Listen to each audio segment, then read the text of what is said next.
Hey guys, what's up? It's iFlynn here, and today I'm going to show you guys how to play Ashe in Warframe. Now, the How to Play series was a series that I started about 2 years ago, and I thought with all the changes coming to Warframes, like, let's say, for example, the Saren changes, you play frames like really different to how you used to play them way back in the day, because there's new mods, there's ability reworks and different things like that. So I thought it was worth reviving this series to complement the Beginner's Guide 2018 and the Everything You Need to Know About guides if you wanted to learn a little bit more about like how you would play the frame just in casual gameplay, I guess. So in the video description, there is a link to my Everything You Need to Know About Ashe video if you want to learn a little bit more about the stats of Ashe, like Blade Storm, for example, like how much damage it deals at base. That video pretty much covers everything you need to know about the base stats for all of your abilities and then how different mods complement those abilities. And I'll obviously be touching a little bit on it here, but that's just for the people who want to learn the most in-depth stuff about all the frames. So that's what that series is for. This is just a quick video to show you guys how to play Ashe and to demonstrate the builds in a quicker fashion and not like listen to me ramble on about numbers and stuff like that. So without further ado, let's go ahead and jump into how to play Ashe. In this video, I'm going to be showing you guys 3 different builds and talking a little bit about a 4th build. So the first build is going to be a Seeking Shuriken build based around the augment Seeking Shuriken, which is used to strip armor. Second build is a Blade Storm build or Rising Storm build, which is based around Blade Storm and killing enemies with Blade Storm, doing a lot of damage in a wide area. The third build is the Fatal Teleport build, which is all about just one-shotting one single enemy. And then the 4th build will just be your duration build, which is for your invisibility, running free spam missions, stuff like that. So the first build, our Seeking Shuriken build, is heavily based around stripping away the armor off the enemy, right? So if we read what the augment actually does, Seeking Shuriken hits expose weaknesses on enemies, reducing their armor by 70% for 8 seconds. So that percentage bonus or reduction to the enemy armor is actually affected by Power Strength. So you throw on your Power Strength mods, Intensify and Power Drift, and that bumps up to 100% chance to strip away their armor. So they're going to have no armor once you hit them with a Seeking Shuriken, and then the amount of time that the enemy's armor stays stripped for is affected by Power Duration. So that's why we have Prime Continuity on, and we also have this on to complement other abilities such as our Smoke Bomb, the invisibility, right? Because going invisible is obviously a good thing because then you can't get shot, right? Prime Flow's on here for our energy, so then we can actually cast our abilities and we have a nice reserve of energy. Streamline on here, so the abilities cost less. You could throw on Fleeing if you really wanted to, but you'd have to replace something, such as, for example, maybe Hunt or Adrenaline or Steel Fiber. Steel Fiber is good for your armor, being a little bit tanky, same with Vitality. However, if you're going really deep into endgame, I mean like level 200 plus, then you may want to consider just dropping your defensive mods entirely and then just focusing on keeping yourself invisible, right? Because once you get over, I would say, the level 155 mark, you're not going to be staying alive versus those high level enemies very long, especially if they catch sight of you, right? Because they're just going to melt down your health super fast. It doesn't matter how much, it does matter how much armor you have, but like realistically, your health's just going to go to 0 very quickly. So replacing Hunt or Adrenaline in this build, totally viable. You can do whatever you like. I just like having this on, so then if I do get shot, I can, throw a Seeking Shuriken again and then kill the guy who's shooting at me. Pretty straightforward. Energy Siphon is on here instead of Corrosive Projection because this build is based around the fact that you're going to be stripping away the armor. So this is if you're running with a grip who aren't necessarily running Corrosive Projection and you want to take them into high level content. So that's what this is for. So if we go ahead and spawn in a level 155 enemy, I'm going to throw on my Tigris Prime so we can basically one-shot the guy. However, I can do it with the Dread. I'll show you the build on the Dread first, actually. So this is the Dread build. So it's got Serration, Split Chamber, Vital Sense, Point Strike for your base damage and crit. Viral damage, so it reduces the enemy's maximum health. 100 munitions for slash procs. And then Prime Bane of Corrupted for a multiplicative increase to your damage across all the enemies in the Corrupted faction. So we go here, we kill enemies, spawn them in. These guys are level 155, and I pause the AI Common misconception that whenever you pause the AI, you deal bonus damage to them. That's only with melee weapons, just to clear that up. So it's not with your dread, because your dread, well, no, it can't. Okay, you're not going to get bonus damage, put it that way. So what you want to do is you want to use your 1 to strip away the armor. And that's going to make it so that the enemy bleeds as well. So you have bleed over time, but mainly his armor's gone. And then you can just shoot him in the head and then rest in peace his health. Would have been even better if we did a viral proc, because it would have, well, it did one-shot him, but it would have killed him a lot faster if we got a viral proc. But obviously there's a percentage chance to proc that. But yeah, it's really consistent, like that one-shotting. So we could just go ahead, strip away the armor from all the enemies, like so, shoot them in the head, and then they would die. Just going to use a pad there instead of going back to get my energy.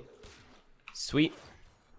And you'll see that the enemies mostly die. Some of them survive. So like this guy survived and this guy didn't even hit. So you need to be hitting that headshot and then relying on those slash procs and possibly the viral proc to kill them. But then if you swapped up to the Tigris Prime, obviously because it's a weapon that deals more slash damage at base, it makes it so that, you know, you're going to more consistently one-shot. And this is one of those weapons that I would just recommend using if you are going endgame. So I'm using my viral radiation build because we're going to be stripping away the armor. So running corrosive doesn't make any sense because you're not getting any bonus damage. So let's go ahead and recreate it. Strip the armor from this guy. And then there you go. Like that guy's dead. One shot. Easy. Super awesome. Super kill. And that's basically just how you use the Seeking Shuriken build. It's all about stripping away armor from enemies and then one-shotting them. I would use this if I was taking a newer player in the higher level content and I wanted to carry him a little bit. That's what I would use this build for. Other than that, I would be running 4 times corrosive projection to make sure that the enemy's armor is just like stripped straight away, right? So that's what I would do. So yeah, next up we're moving on to config B. And this is all about your Blade Storm, right? So Blade Storm actually scales with your combo multiplier. So it makes sense to run a weapon that has a fast build for your combo multiplier. So what you'll see is if I were to go ahead and simulate these guys and then go up and melee them, if I can get over there, melee them, you'll see that the Venka is going to build your combo multiplier a lot faster compared to something like, you know, let's say a Nakana or whatever your favorite melee weapon is. So we have a 3.25 already. So what happens then is whenever we go invisible and we mark all the enemies with our Blade Storm marks, so if you aim at them so they get 3 little ticks above their head, you go invisible because that halves the cost off the marks. So you just aim at them for as long as possible, get those free marks, go invisible again, mark these guys, and then you're going to let your Blade Storm clones go out and deal the damage by pressing 4 again, and they're going to deal like a lot of damage per hit. And then mainly what's going to deal the most damage is the fact that you have bleed procs, so that's going to go for the enemy's armor as well. So these guys are going to die relatively quickly, and the more that these guys melee, then the more damage you're going to deal. So there's an augment on here called Rising Storm, which makes it so your combo multiplier lasts 3 times longer. I think it's 3 times longer. I'm not too sure. It's a certain percentage longer. Maybe it's 100%.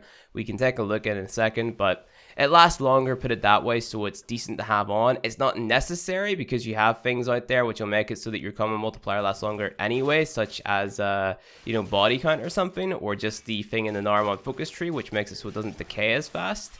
Stuff like that. So there's other ways of keeping your combo multiplier up, but that augment is also pretty decent. And if you're going to be building around Blade Storm, I recommend having it on anyway. But yeah, you just mark the enemies, you let loose, and then these guys will deal massive damage. So yeah, it's a pretty cool ability, pretty damaging ability, and you can also proc Arcane Trickery, which we just did. So yeah, if you have 2 Arcane Trickeries on, then you have a 20% chance to proc it. So you see here, and yeah, it's awesome, it's cool. Transient Fortitude, Intensify Power Drift for your strength on your 4th ability, so that takes us up to 200%.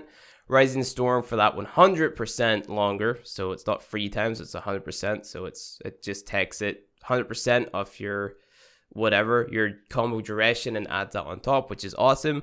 Vitality for your health, Constitution for duration in your smoke bomb, because being invisible makes it so that it halves the cost of every single mark that you deal with your 4th ability. Streamline so you can cast it. prime continuity for duration again, prime flow for your energy, and then crisp projection on here so you can deal as much damage as possible with every hit.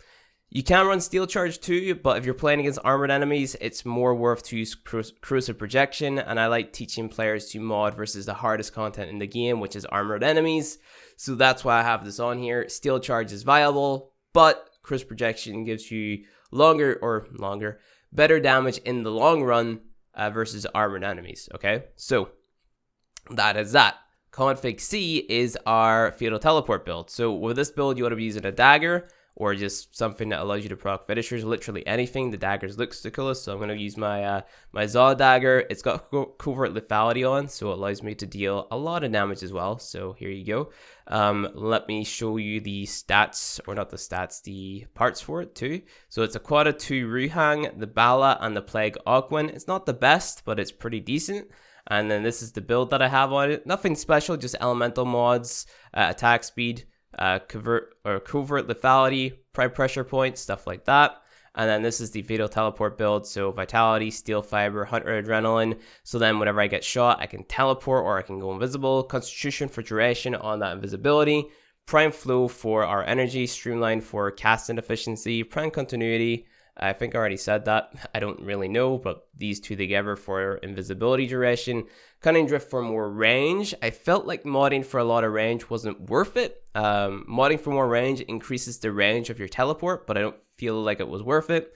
Then we have fatal teleport. Teleport augment. Teleport will perform a finisher on a target, dealing 200% extra damage. 50% of energy cost is refunded on kills. So if you end up killing the guy, then you're going to get that like 50% of that energy back. So what I also like to run, I forgot to mention, is this right here, Arcane Trickery. So 20% chance to go invisible whenever you do a finisher. So you're going to be going invisible a lot. So let's just go ahead and spawn a bunch of guys in.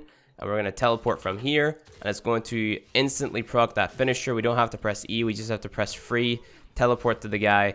And you see that we get 50% of the energy back on kill. And there's our Arcane Trickery proc. And it's one hit in these level 155 heavy gunners, which is awesome, right? So yeah, that is basically it. Whenever it comes to your duration build, obviously just throwing on something like prime continuity, constitution, narrow-minded, as much duration as possible.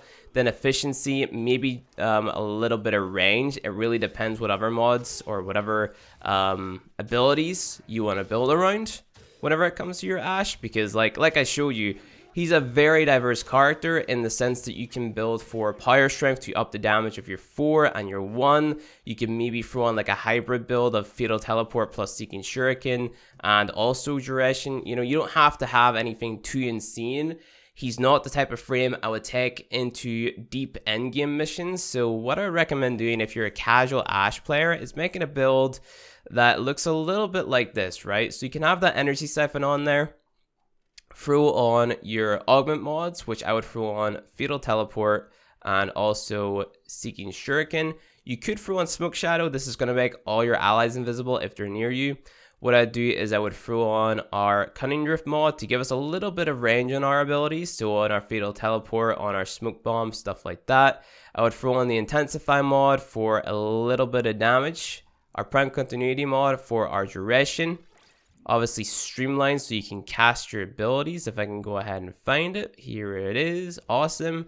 Prime flow for energy again, and then we have more V polarity slots to fill up. So I would throw on maybe transient fortitude for more damage on your 1 and your 4, and then obviously you have a slot for your defensive mod, which I would throw on your vitality. Now this V mod right here, transient fortitude, you could really change that out for whatever. But I feel like this is a pretty solid build because it allows you to strip away that armor and it also allows you to proc those finishers. So it's just kind of a fun build, you know, you can kind of do whatever you like with it. So you can either proc those finishers, you can strip that armor. It's very casual, and also your what's it called? Your blade storm is still gonna work. You're still gonna have a decent duration in your smoke bomb. So yep, here you go, and you can do that, and you know, you can still strip away all that armor and get your clones to attack the guys, and you're just dishing out a lot of damage, being very efficient with your abilities, and they all kind of just work. So it's a pretty well-rounded build for casual Ashe players, I would say. And with the type of content that casual players are going to be playing against,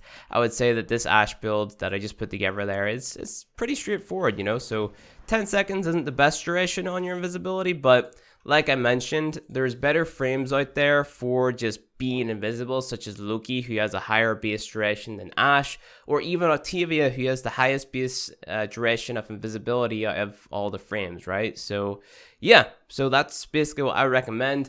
Build Ashe for being like a hybrid fun character of seeking Shuriken, stripping armor, fatal teleport, killing guys, Blade Storm, be invisible, do all the cool and fun stuff, and then that's basically it. Just have fun with Ashe. That's what he's there for. Just kill things. Be a cool ninja guy. That's basically Ashe's theme. So yeah, that's pretty much it.